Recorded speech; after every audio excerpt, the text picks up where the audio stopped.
jungle cat's distribution, its IUCN status, its conservation. Regarding its IUCN status, they are least concerned because they are not routinely killed, they are not routinely destroyed, though there are certain threats, but उतने level के threats नहीं होते जो शायद बाकी animals को जिन problems का सामना करना पड़ सकता है. सो इस रेफरेंस से IUCN Red Data List has been updated its status as least concern.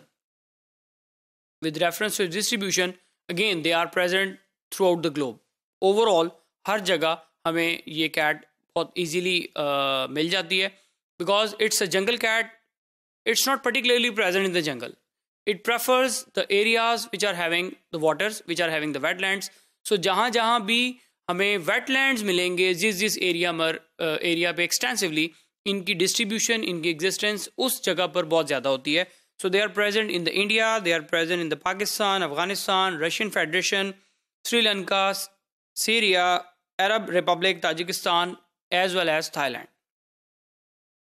The major threats of this jungle cat is that the loss of the habitat due to the fragmentation, obviously, because human settlements की वजह से even wetlands भी destroy हुए हैं. Wetlands की destruction की reason बनते हैं बड़े बड़े डैम्स. जब वो डैम्स नहीं रहेंगे, जो उनका प्रेफरेंस एरिया है डेफिनेटली वो भी ख़त्म हो जाएगा. तो ये एनिमल्स अपने आप को एक थ्रेट सिचुएशन में ले आते हैं या उस वजह से ये थ्रेटेंड हो जाते हैं. उनका नंबर इतना रिड्यूस नहीं हो रहा कि वो थ्रेटेंड कैटेगरी में आ जाएं.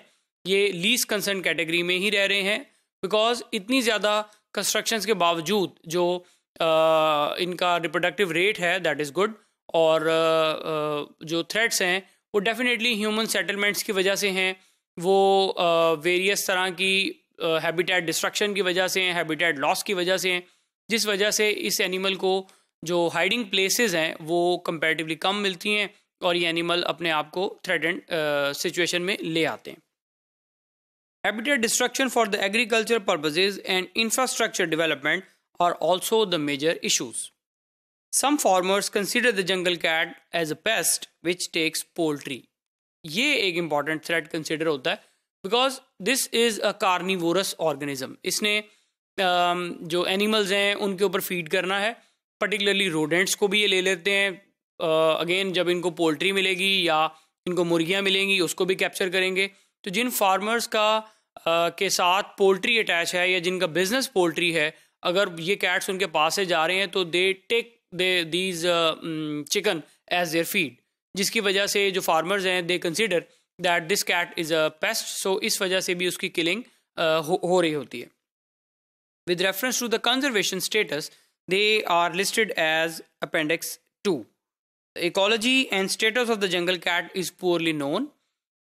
जब हमें इन चीज़ों के बारे में अंडरस्टैंडिंग नहीं होगी तो हम उसको प्रॉपरली स्टडी नहीं कर पाएंगे. So there is a need that we must study the distribution and proper ecology of these animals so that इनका जो threat level है उसको कम किया जाए और ये अपने आप को आसानी से manage कर सकें. So more research needs to be undertaken to gain knowledge of the current distribution both in and outside of these protected areas. जहाँ जहाँ भी exist कर रहे हैं, अगर इनको किसी protected area में रखा हुआ है वहाँ पर ज़रूरत है कि इनको प्रॉपरली स्टडी किया जाए, इनके बायोलॉजी को, इनके बिहेवियर को, इनकी फीडिंग हैबिट्स को, ताकि इनको जो इनके थ्रेट्स इनको आ सकते हैं उनको कंपनसेट किया जाए.